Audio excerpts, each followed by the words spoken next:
Hello, and welcome to crackin furphies.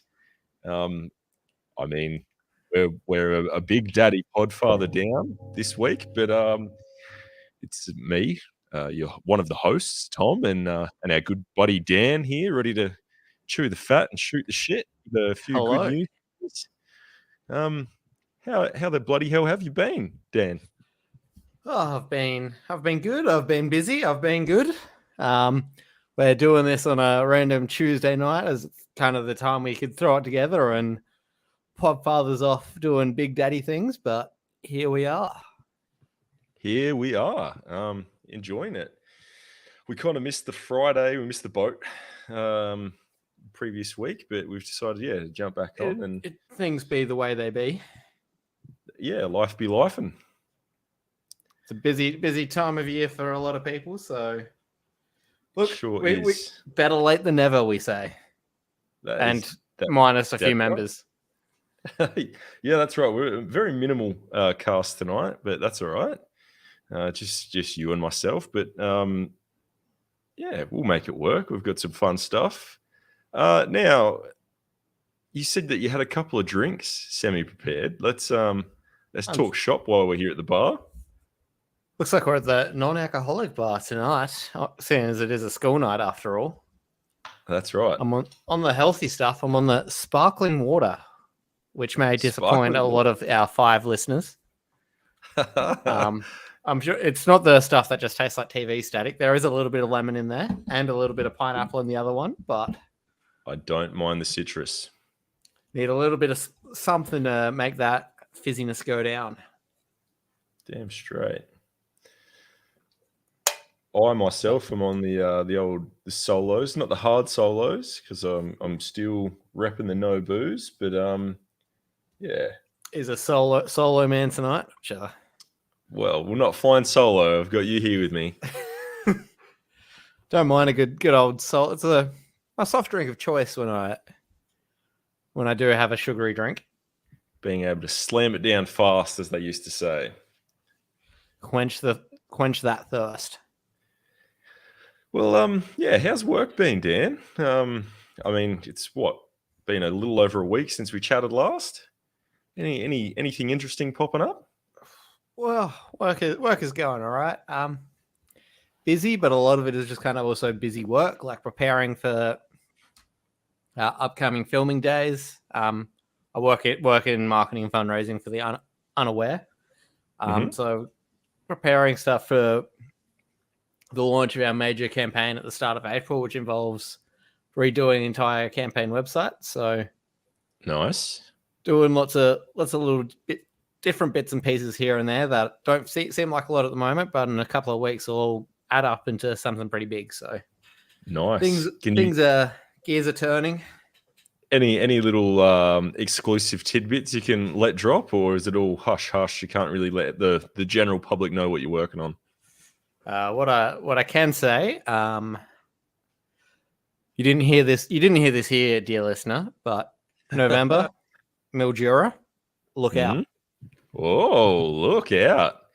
Destination holiday.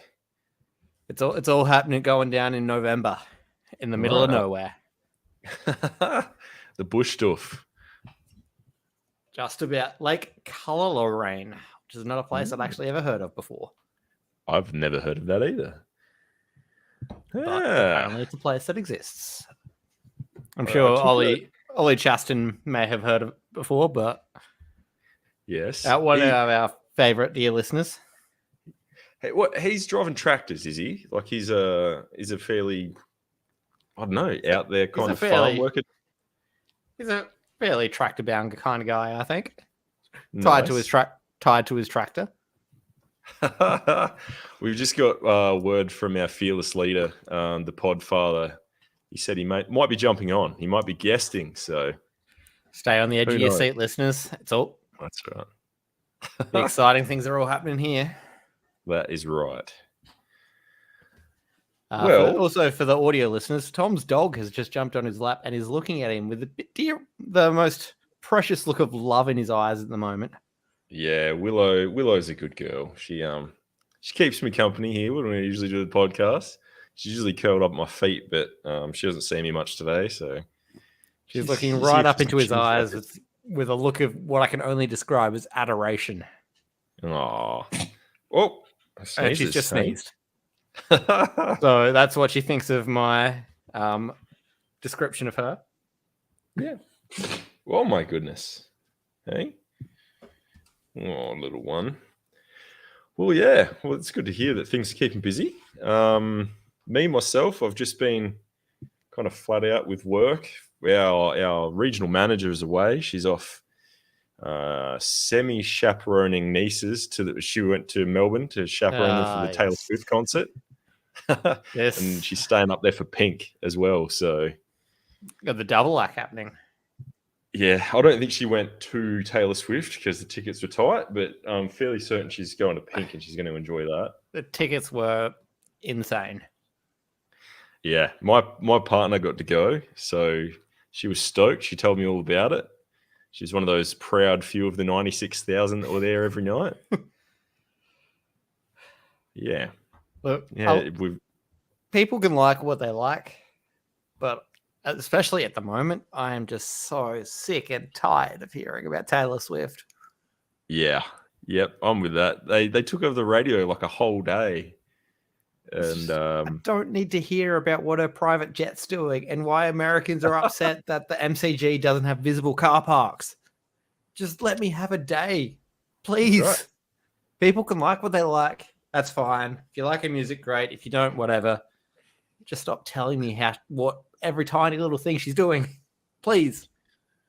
But how will you go on without knowing that she grew up on a Christmas tree farm, Dan? How will you continue living? That's vitally the people apparently need to know. They need They to do. know that what Jason Kelsey is maybe coming to Australia, maybe not. Who knows? But we need to tell everyone. That's right. Just in case. Well, shall we move on to our furfs and shoot the shit afterwards? Maybe a little bit. Maybe, because there may be a special guest appearance later. There may not be. That's right. You could open this thing wide up again. Rock, paper, scissors, just to see who goes first. Which This works always goes really well on an audio medium. But let's do it. All right, you ready? Do we go on 1, 2, 3, then go, or 1, 2, 3? 1, 2, 3, then go. Okay. 1, 2, 3, go. Oh shit. Snip, snip. Yep. I went scissors. You win. Does that mean I get the right to go first or the right to dictate? You get the right to dictate.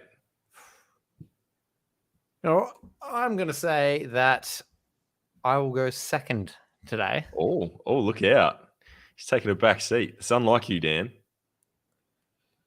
It's just that I'm trying to save up for the biggest potential audience, maybe. Oh, there we go.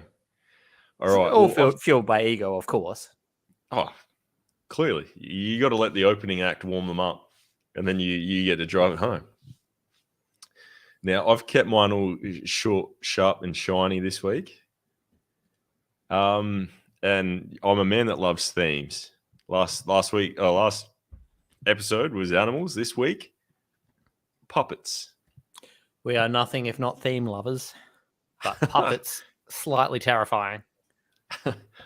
Well, story number 1. Elmo takes turn as a therapist after asking, "How's everybody going?" Second is Kermit the Frog voice actor Steve Whitmere fired after 27 years by Muppets bosses. And the third and final story, Swedish chef to host cooking show on Disney Plus alongside celebrity chefs. I'm very glad that this was Muppets and not puppets, which has slightly eased my terror. Yeah. I read the Goosebumps books when I was a kid, and I can't remember the name of it. It wasn't Chucky, but it was like some other creepy puppet. Yeah. It's like the one with like a ventriloquist dummy. Yeah. Yeah. It's not it. Creepy. I don't like it. All right. So first story. At a glance, it might have looked like a run-of-the-mill social media check-in. How's everybody going? But the message came from Elmo, the furry red friend to kids, Muppets, and anyone else. Elmo is known on Sesame Street and beyond for his capacity to care. He was flooded with responses on X, Instagram, Threads, and Facebook, and conversations sparked on Reddit and elsewhere. People unburdened themselves, and Elmo took it all in. That's my short little tidbit there. Earlier this week, it was reported that Kermit the Frog voice actor Steve Whitmore was to step down from his role after 27 years. However, the long-standing cast member has now revealed in an open letter that he was fired by the Muppets bosses. Matt Vogel was announced as Whitmore's replacement, having voiced the beloved amphibian character in various TV shows and films since 1990. The reason for his departure had been unclear until an open letter he posted to his blog Muppet Pundit, which expresses his sadness over being fired last October. I think we're just dealing with some technical issues here.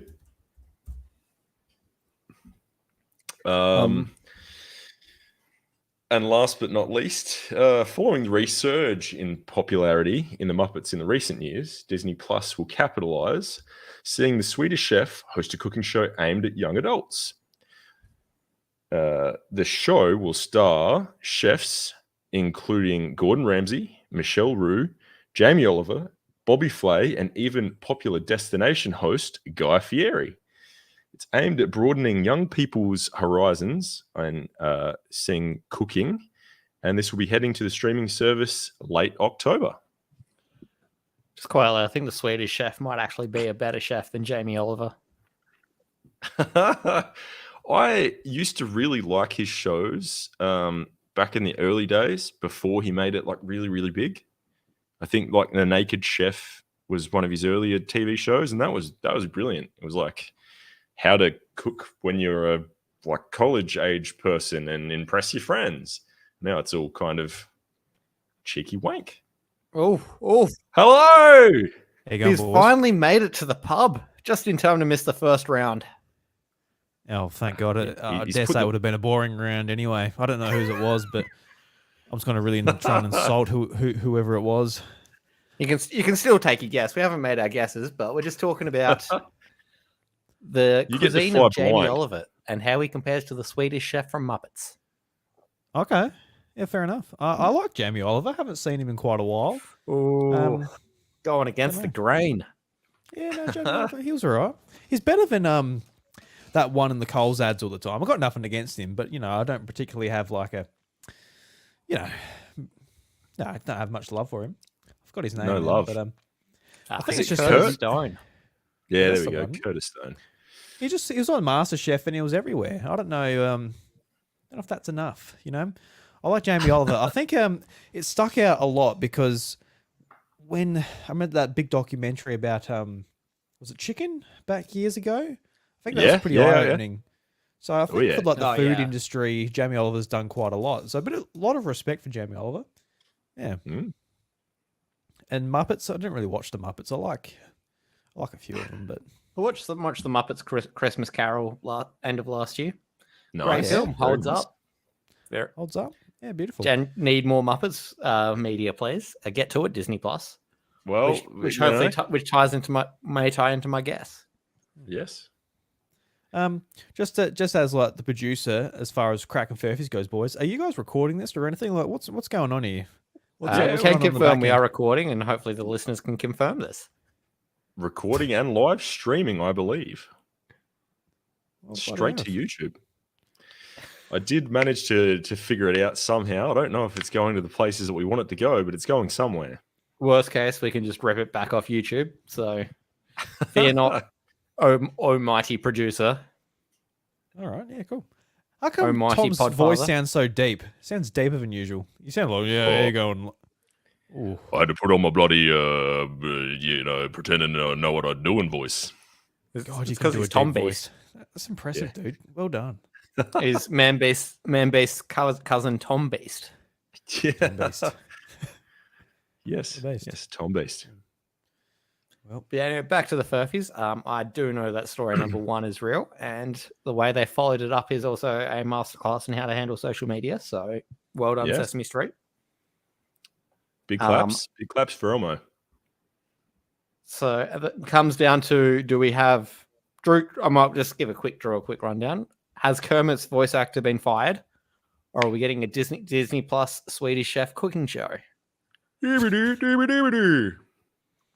Just blindly out of hope, I'm going to say number 2 is the Furphy, because I hope Kermit's voice actor has not been fired, and I really want to watch the Swedish Chef try and cook something that is not chaos. no, I got no idea. I'll go Kermit's voice actor just because why not? Yeah, that would be disappointing though, because who are you going to replace him with? Well, they have apparently replaced him with Matt Vogel. He's another voice actor that's apparently voiced him in other TV shows and media throughout the years when Mr. Steve Whitmore wasn't available. But I'm sorry to say that he has been fired and he's stepping down as the voice actor for Kermit. Dude. Sorry, Steve. Can't believe it's come to this after 25 years. Steve, we're so sorry, dude. After 25 years, are we just going to say so long and good luck? Or are we just going to say so long? Till next time. But the Furphy was indeed the Swedish Chef cooking show coming to Disney Plus. Someone in Disney, please hire this man as an ideas man. I really want to watch that.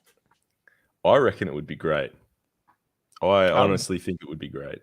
He has been one of my favorite Muppets characters over the years. Just, I don't know, maybe it's because I was a chef, but he's just funny. He's just a really funny dude. We could have like little guest appearances from Beaker and Dr. Bunsen. Yes, needs to happen. Needs to happen. Get on it, Disney. Correct. All right. Let's go move into my... I just have a question for you. Tom, did you do the musical intro like we discussed last week? I was really keen to hear that. Oh, man. We were going minimal tonight. Maybe we'll do a musical outro instead. Okay. we can't let Drew go sad. It's funny because like after we were discussing after the show last week, I was so excited. Like most of the week, like, oh, that'd be really cool. I wanna hear so what Tom pulls out his ass on his guitar. Yeah. It's plugged in and ready to go, but I just thought, you know what? We'll bloody save that. Mount Franklin getting cracked there on Drew's side. Oh, we're popping them out Franklin today, boys. Jesus. We're both on the sparkles. Both on the Franklins. Look out. Must be nice to have name brand sparkling water. To have that little hint of flavor. Yeah. They're pretty cheap. Right. It's like $10 for a 10-pack. Not too bad. $1 each. That's not bad. It's better than what you'd buy when you're at the the footy club, getting a can, watching the kid kick the ball around. It's better than $5.50 for a bottle of water or whatever is at the moment, which is not to get political, but I'm not happy. It's just you're paying for plastic. Yeah, you go down the footy. Yeah, man, just one Mount Franklin, please, for me and the boys. So I'll get this round. I'll get this round, fellas. Everyone's like, oh, bloody, yeah, just one Mount Franklin. Thanks, man. That'll be bloody beautiful.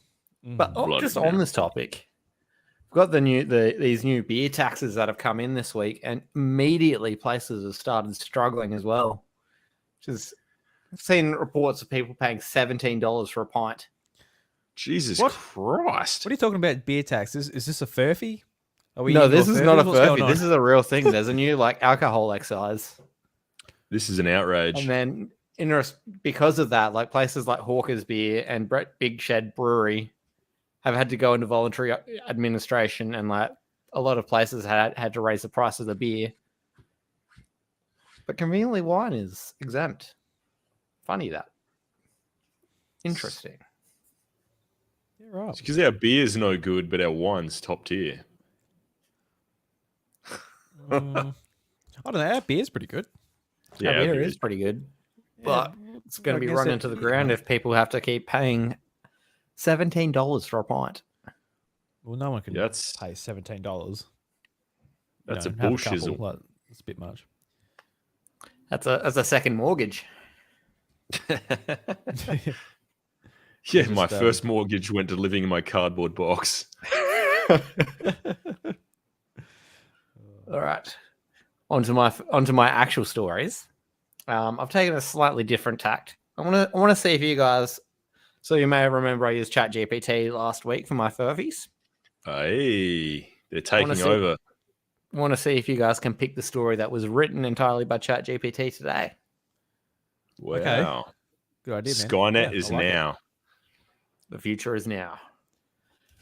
Story number 1. Singaporean chef replaces all front of house staff with AI and robot workers to revolutionize the hospitality industry. Yeah, I could see that happening. Story number Potentially. 2. Unfortunately. Salt Bay's restaurant charging nearly £700 for a steak cuts heating to save cash. And story number 3, $50 charge for poor parenting. Restaurant threatens fee for when kids don't behave.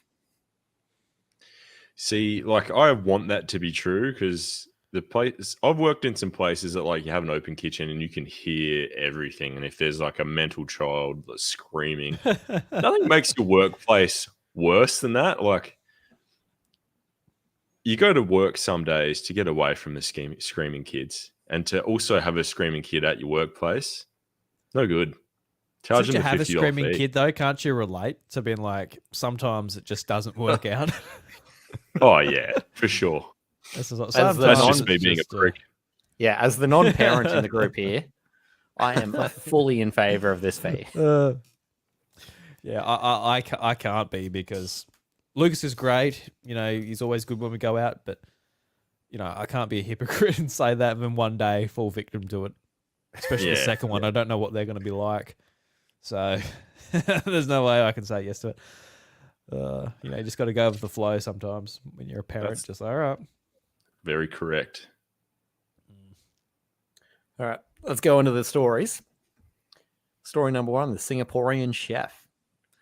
In a groundbreaking move, Chef Isabella Tan, the visionary leader of prestigious Michelin-starred restaurant Gastronova in Singapore, has embraced artificial intelligence, AI technology, leading to the replacement of all customer-facing positions. This revolutionary decision aims to redefine the traditional dining experience and enhance culinary creativity within the kitchen. Chef Tan, renowned for pushing the boundaries of gastronomy, expressed her enthusiasm for the AI integration, stating, "By automating routine tasks such as booking tables, seating customers, and placing orders, our business can redirect our focus towards crafting exceptional and exotic dishes that will undoubtedly elevate the overall dining experience for our patrons." Despite Chef Tan's optimism, local critic and prominent Singapore food personality David Lim voiced concerns about the potential loss of human touch in fine dining. Lim emphasized, while innovation is vital, we must be cautious not to sacrifice the warmth and personal connection that skilled staff bring to a dining establishment, as it is integral to the overall experience. Within the confines of Gastronova's menu, the Galactic Gastronomy dish emerges as a stellar example, with its fusion of molecular gastronomy techniques pioneered by chefs like Heston Blumenthal and rare global ingredients like the yuzu fruit from Japan. This culinary masterpiece reflects Chef Tan's unwavering commitment to pushing the boundaries of flavor and presentation. As patrons embark on this gastronomic journey at Gastronova, they are not merely witnessing the fusion of AI and culinary artistry, they are savoring a tantalizing preview of the future of dining in the digital age. Yeah, if that was AI, that was very good. And Dan, if that was you, that was dog shit. No, I'm joking. Yeah, yeah. No, that's actually, that's a very compelling story. But it would frustrate me if I went out, especially to like a fine dining place, and front of house is replaced with AI and all this. It's a bit bit much. You need that human connection, especially when it's like an experience, like something like what going out to eat is. So yeah, that'll be frustrating if that is indeed not the furphy. Yeah. I'm sus on it, but I don't know. It does seem plausible. Have you guys seen like the videos AI is able to do this week that's come out? It's I have. insane. I've watched videos of like ships battling in a coffee cup and an ant going down into its colony and all that. It's just completely generated by AI. It's amazing. Like it's scary because I don't know, for me sitting at home just being like, make me a video of a flamingo doing a backflip over a dolphin, and it just does it. Well, so that's pretty cool, but just all the implications that you can use it for, like rewriting history in some cases, or just making that video evidence is no longer good enough. We're going to be entering a very strange world in the next couple of years, if not the next month. Yeah, a little bit scary, but I agree. There'll be a day that comes when there's an AI that is doing our podcast better than we are, and we'll be all really, really handsome and have like really clean, clear, crisp voices. Are you saying we're not really, really handsome? Well, I can't speak for myself. I can see you guys top tier, but you know, crisp, absolutely crisp like an apple. That might be AI because Dan's not a slideshow this week, so maybe AI is kicking in for him. That was so funny. Looking back at it, it was even worse on the video than when we could see. Like it was like every 5 seconds, it would just like swap a picture for Dan. It wasn't a video at all. It was so funny. Beep, bop, beep, bop. No, that's how I was actually moving in real time. Yeah, you're doing like a very slow robot. That's what we're talking. All right, on to the next robot story, Salt Bay. A robot. It may charge nearly £700 for its most expensive steak, but even the flamboyant, condiment-sprinkling chef Salt Bay's London restaurant has been forced to turn off the heating amid soaring energy bills. Nurserat Steakhouse, the outlet in the Park Tower Hotel in Knightsbridge, known for ridiculous dishes such as the 680-pound Wagyu strip loin or 630-pound giant tomahawk steak, so they had made an effort to cut costs despite recording a jump in profits. The company, which was founded by Salt Bay, a Turkish butcher turned steak monger whose real name is Nusret Gökçe, said pre-tax profits rose 44% to almost £3.3 million in 2022, as sales soared almost 66% to £13.6 million in accounts. Owners of the London Outpost, described by the Observer critic Jay Rayner as ludicrous, received dividends of up to $2.8 million, up from almost $2 million a year before. The restaurant has cut its price in recent years and ditched signature items such as the 1,450-pound gold-covered steak during this ongoing cost of living crisis. The only gold-covered menu on the item now is a $50 pistachio baklava. Sorry, 50 pounds. In its accounts, the group said it had sought to improve energy efficiency at an operational level, with efforts including turning off central heating after closing or during peak hours when heating demand is lower, and turning off lights during closing hours. The group said it also tried limiting the operational hours of the air curtain, the system used to prevent drafts through doors. It said it was committed to operational efficiency, and its London restaurant included LED lights and energy-saving installation. Thoughts on that one?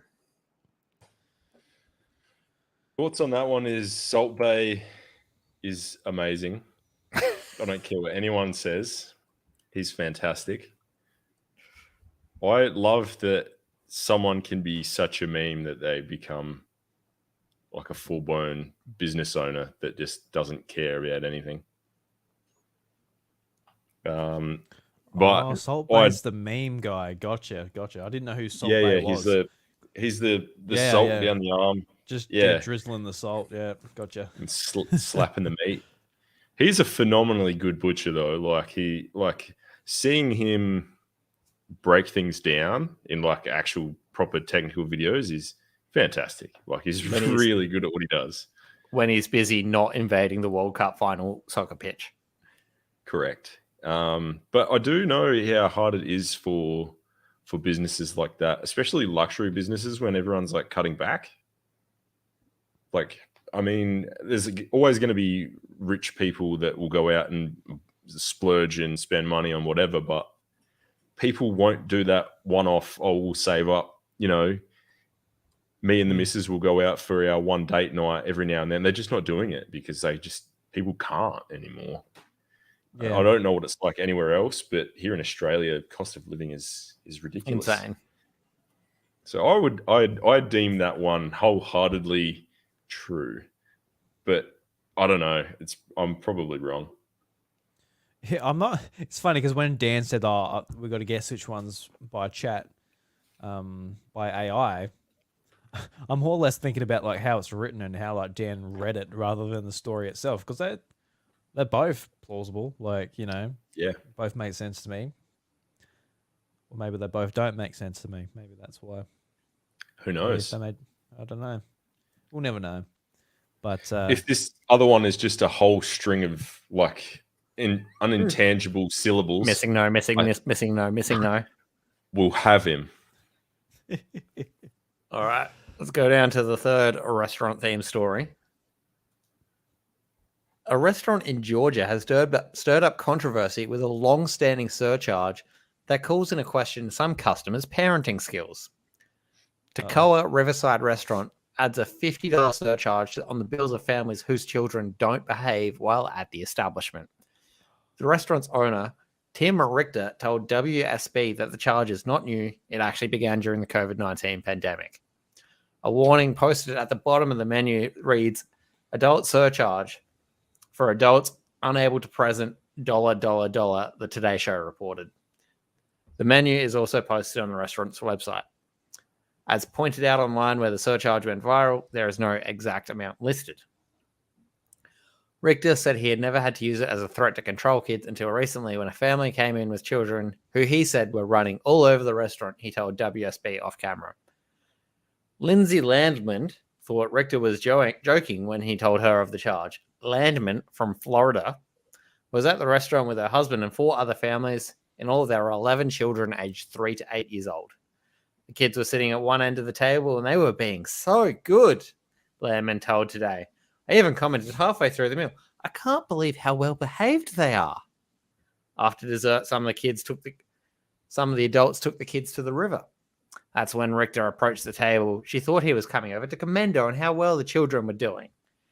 Instead, he announced he was going to charge $50 per bill at the table because she said they were being too loud and the kids were running around outside despite having adults with them. Landman said Richter was yelling. It was alarming. Landman's husband posted a review on Google about a week ago, giving the restaurant a 1-star review.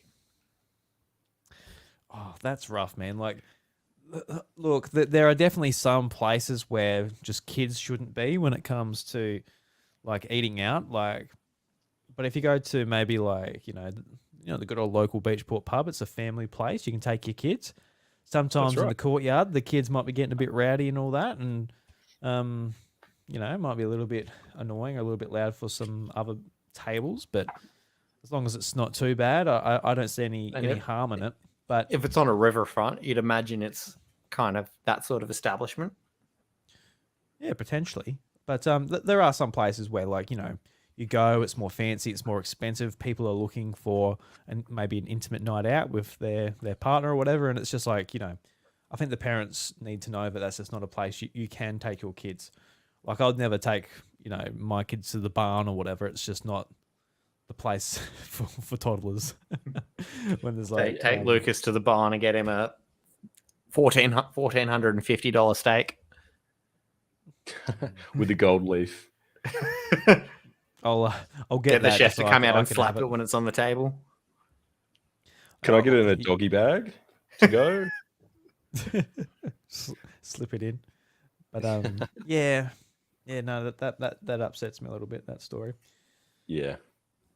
I don't know if you're trying to throw us off with the voices.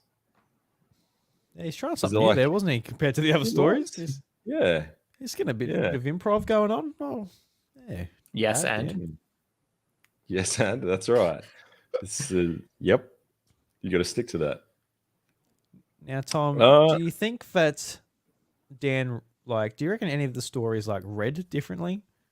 So I have one in mind where I think it read differently. I don't want to put it in your mind what it was, but did any of them read differently? I don't know if it was Dan trying to throw us off or some voices or whatever, but just the way I felt like it was written, one particular story, it sounded a little bit different to me. That's the only way I'm sort of trying to figure out the AI situation he's got going on here. Dan's just a computer just spitting out gobbledygook, and we're trying well, to make and the out Dan what it's- bought 30,000. So Dan bought 30,000. Yeah, it does say that there. What's Tom at dollar sign? What's that? Tom Ass. Tom Ass. Oh, Tom S. Yeah. Yeah, look, I don't it's difficult for me because Dan he's good at his presentations. Like he knows what he does. I'm terrible at it on the other hand. Like I just spew words. I couldn't really pick the difference. The only thing that spun me out is that Dan was doing voices in the last. He didn't do it for anything else, but like there was testimonies and there was characters popping up. But I reckon I'm going to go with story number 2. I think Salt Bay's been out of the news for a while. I think that Dan likes picking meme things. He does, yeah. So- Salt Bay seems like something he would pick for a story to write up. Just Or drop chuck that into- in, drop that in AI and let it do its thing. Yeah, that's my choice. Also wonder, like, he did he go for a parent topic because he's dealing with True, boys? playing to the weaknesses. That's right. yeah, because like then the emotionality comes out. I'm like, oh, play, no, not my Bloody little screaming, hell. not my screaming little fuck. No. Yeah, I'm gonna go. Just off what I was saying earlier, I'll try story number 1. Ooh. Something that just Yeah. sounded different. I don't know Oh. what it was. Let's just say the future is not now because Drew has picked it. Hey. Nice. We've had the Yeah, so, AI, yeah. the story about the AI, and made it spit, and it was weirdly positive. So AI PR machine is already coming out. That's Yeah, right. Just like, so AI is great. Don't know what you got to worry about. Look, I'm writing this shit for you right now. Come on, calm down. I did think while he was reading out, I'm like, this is fucked. Like, there's no way that they would remove all that stuff, like people for machines. I just don't think they're ever going to be able to do it. But I thought you guys also would have picked it. The name of the dish being the Galactic Gastronomy for a Michelin star restaurant. Shit was weird, but I was willing to forgive it because Singapore's a different place. You're too good. You're done gone fooled me, Dan. The future is not now, but it is in 5 minutes. The future is soon. Now, we didn't really get to like check in and see how you were doing there, Podfather. Just kind of Check showed in. up and blew us all How the away. fuck are you? Yeah. Yeah, What I'm the not, fuck- I'm what not the too fuck is bad. going on? No, thanks for asking, boys. That's very polite of you. Thank you very much. Yeah, not We too feel bad. We like are we just- nothing if not polite. We just dragged you in our fucking argument about real or fake news stories and didn't even see how you were doing. Well, that's more than fair enough, boys. I came in late. It's it's just up to my courtesy to fit in with what you guys are doing. If I'm not on point enough to be there at the start, that's fair enough. So, but it is nice that you are asking how I'm going. I'm going well, boys. I'm enjoying recording the podcast. Recorded the House of Mario yesterday, which is fun. Got Josh on Yeah. now for the House of Mario. so that's, Congratulations. 2, Yeah, 1 has become DOS. Yeah. Leveled up. DOS. Yeah. Player 2 has arrived. I've got to play too. Absolutely. Hell yeah. Articuno has been defeated by Zapdos. All right. Oh. Yeah. A Diglett has become a Doug duo.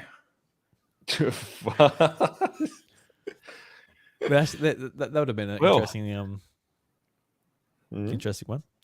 All right, so I have some furphies, boys. When I was getting when I was getting Lucas ready for Bonus bed. episode. Bonus episode. When I was getting Lucas ready for bed, Chantel was like, "Oh, have you got furphies ready?" I'm like, "No, I don't." When I came in here, she was sat on the couch. She researched and looked some up, and she said, "Oh, do you have any themes?" I'm like, "No, don't worry about themes. Just chuck me some shit together so I can read it to the boys and see what they say." And she's like, "Oh no, I need a theme to sort of work it out." And I looked around the room. We have a little Spider-Man plush, so I said, "Spider-Man." So Spider-Man's the theme. I like it. So I've got no idea what these are until I'm going to find out at the same time you boys are. You have to guess which one's the furphy as well. I know which one's the furphy because ready. it's labelled, but this is all Chantel's work. So I'll just go for the titles first, and then I'll read them out. They're only like a paragraph long each, so not too long. Taylor Swift recreates Spider-Man meme with ex-boyfriend Taylor Lautner and wife Taylor Lautner. Oh, that's right. They're both Taylors, aren't they? Yes. I get it. Like the pointing thing. That's what they would be. Yeah. Taylor, Yeah. Taylor. That's fantastic. But they don't look the same. I imagine. I actually don't know what female Taylor Lautner looks like. I know what male Taylor Lautner looks like. Exactly the same. Just with blonde hair. Yeah. Yeah. That'll be interesting too. Next one is Sydney Sweeney believes her role Spider-Woman is in the MCU. So I got no idea what even that means, to be honest with you. It's about the Madam Web. The world's new best movie ever, Madam Web. Oh, that's from Madam Web. Okay. I've seen that being ripped to pieces. It's actually kind of wholesome seeing the entire internet come together just to rip this one movie to shreds. Yeah. Is it? I feel like the internet just shits on everything, and people can't be happy. I don't know if that's a good thing or not. Everyone's just united in this is the worst movie I've ever seen. I'm gonna hold out until I Morbius 2, see the it. Morbining. I mean, they like the Venom movie. Like they have every bit of material to make a pretty wicked movie, and it was just like it was worse than okay. So my personal theory is that Sony is making these movies as bad as possible so they can keep the IP rights and they can market them on being memes. I'll be right back. How to unwatch Venom. Yeah. The second one didn't get any better. But anywho. Sorry, we're derailing. I haven't seen the second one. Terrible. That's on my list to do right afterwards. And the last story is Margaret Robbie wears Spider-Man inspired dress to the BAFTA Awards. So interesting. All right. Interesting. So a bit more context for Taylor Swift recreates Spider-Man meme with ex-boyfriend Taylor Lautner and wife Taylor Lautner. Taylor Lautner and Taylor Lautner attended Taylor Swift's concert before posting a photo to social media recreating the iconic Spider-Man meme where three Spider-Man characters point at each other as the main claim to be the real Spider-Man.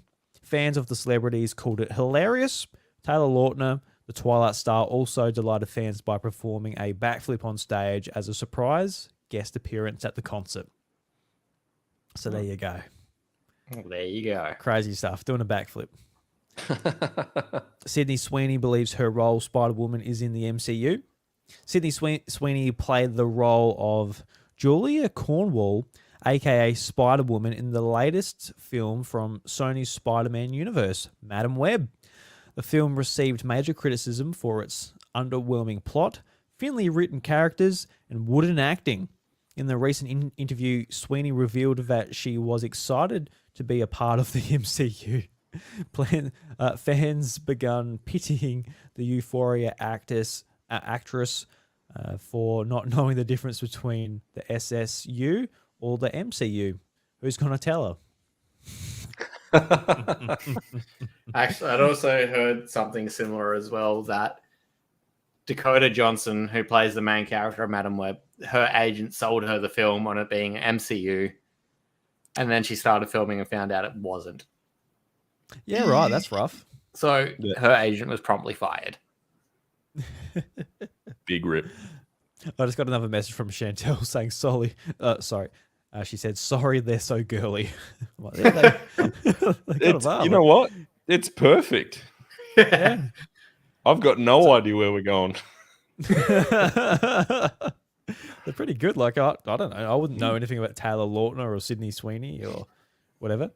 Because, yeah, I know Chantel likes like her movies and all that. So she's a bit switched on when it comes to some of this stuff. Maybe she likes Spider-Man. I can't get her to watch the Spider-Verse movies, though, like the best ones. Have you boys watched them? They are good, yeah. They are very good. I can't get her to watch them. She doesn't want to watch it purely because it's cartoon, and it upsets me. Yeah, just get her to put them on for Lucas. Well, she can't escape. It's not a bad idea. We watched the amazing, was it Spidey and His Amazing Friends, like the kids' cartoon Spider-Man. Yep. Because I put on like the 90s cartoon or the 80s cartoon or whatever it was, and they're just punching the fuck out of each other for like 20 minutes. Yeah. I'm like, maybe not. They're just beating the shit out of each other, and the Vulture comes and Spider-Man's just like webbing him, and he comes up and just punches him in the face, and he falls to the ground. Like, yeah, probably not. I'm gonna be the one the copper punched to the face by a 2-year-old. So I put on Spidey, and it's really weird because the Green Goblin's in it. But he's like an actual dude. He's like an actual goblin.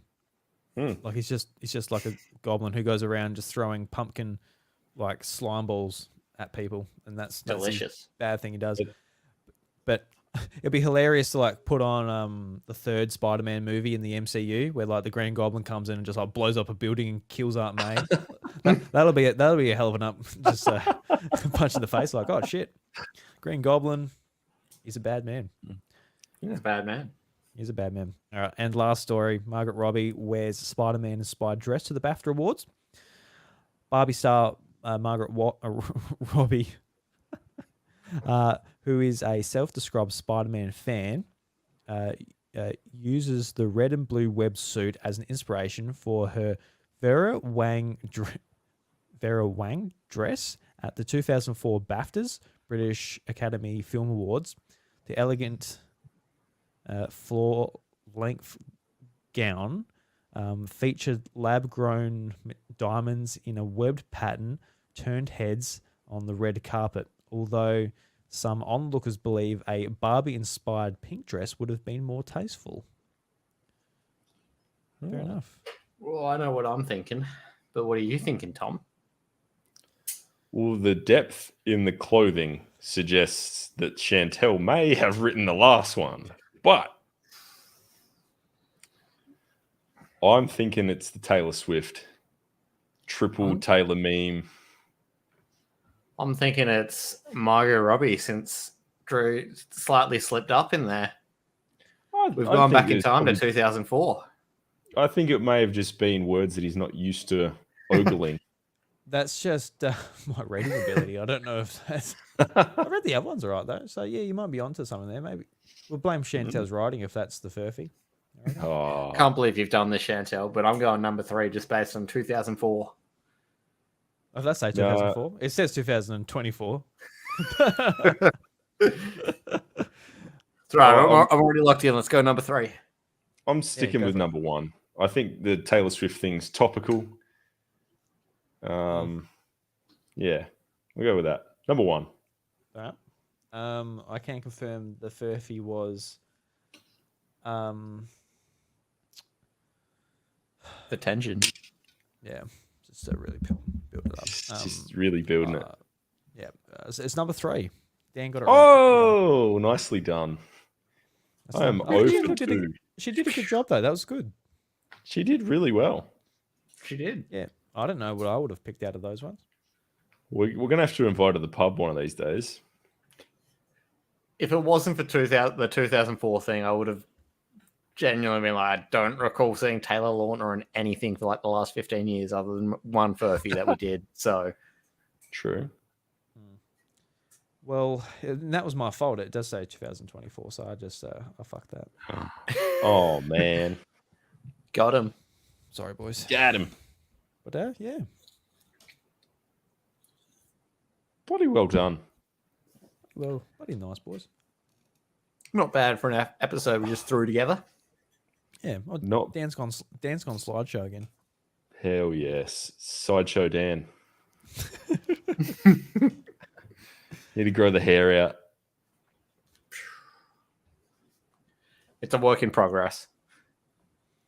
Start walking around with like a bone through my hair. Do it. I dare you. You can if you want, man. It looks like a fuck it, but you can if you want. Hey, if I'm going to go the full sideshow, I've got to follow in Sideshow Mel's footsteps. Yes, true. Which I'm not So- really sure how someone with a bone through their hair fits into the whole clown theme of Krusty the Clown, but Neither do I. whatever works. Bloody hell, we're good. We're just God, we're really, good. really good at We're a doing this good own bunch thing. of boys. I just want to say, like, since I came here late, I'm not the host, so it's up to one of you guys to move things along. I'm just sort of sitting here, just Oh, yeah, listening well, to shit. the Oh bone- god, the bone pressure! Oh god, situation. oh god. I'm just thanks enjoying yeah. Thanks for tuning into this episode of Chaos, listeners. Thanks for joining us in the pub on this Tuesday night, maybe a Oh, Wednesday, shit. maybe a Thursday, whenever you're listening to it. Let us know in the That's it. Discord. We're alcoholics. We do as we please. But On for the Mount joining us Franklin tonight, we're side- going to in give you a solos. special treat on the way out. Oh hell yeah! A special musical performance from one Thomas McRobert. Take us Oh, away. no.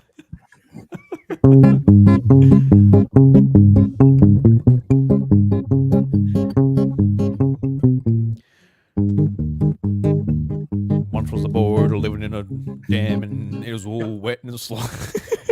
Keep going. Wait, what if I-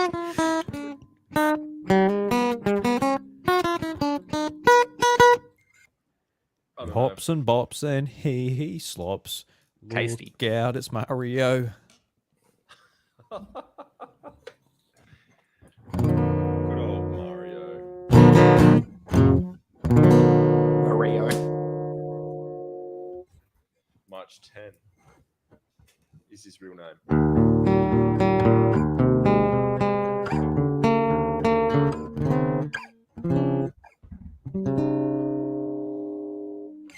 That isn't a resolution sound. I don't know what is. Good night from the pub. Get out of here. It's fucking last drinks. They're saying a lock in. Go home already. All right. How do I thing?